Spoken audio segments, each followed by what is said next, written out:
Well, the way I executed my business strategy was, first of all, to make sure I could be found. There's no point in having a business if no one knows where you are, and basically no one's using the Yellow Pages anymore.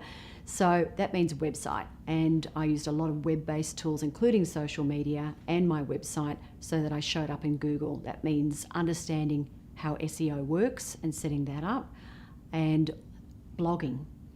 I found blogging is probably one of the biggest ways that I get found. People are looking for the answer to a question.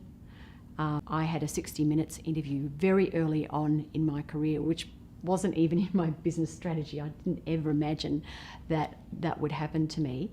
The reason the producer found me was by Googling cyber safety expert for another program that she was looking at.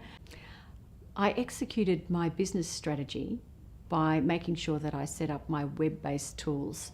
That includes my website and my social media, and integrating the two across each other, including search engine optimization on my website, which is really strongly benefited by having a regular blog. This led to achieving a lot of my goals much sooner than I thought, and having more success in my business.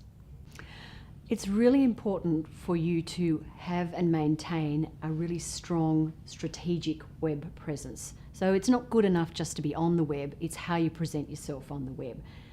When you're thinking about designing a website, it's a reflection of who you are professionally. So make sure you get a good web designer to design your website so that it works, so people can find your contact details, so they can find your blog, so they can find out where you are and what your products are.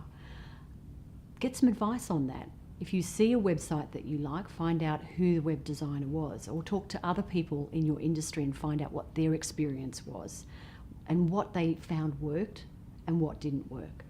The same needs to be said of your social media. When you're setting up a social media platform, whether it's Facebook or Twitter or Instagram or Pinterest, make sure that it's done professionally and that your posts are professional, because that reflects on your business. If it looks amateur, if it looks like it's been set up by a high school student and it's that level, then people won't take you seriously on social media, and you might as well not have the presence. Privacy is really important in my business. People are telling me personal things about their business and about sometimes their family life. And if I were ever to break that privacy policy, it could be devastating for them and therefore devastating for my business. So on my website, I state that privacy is extremely important to me, and their privacy can be assured. When I'm dealing with them face to face, I also make sure that they know that. Any technology that I use, sometimes I use a product called TeamViewer where I'm sharing screens.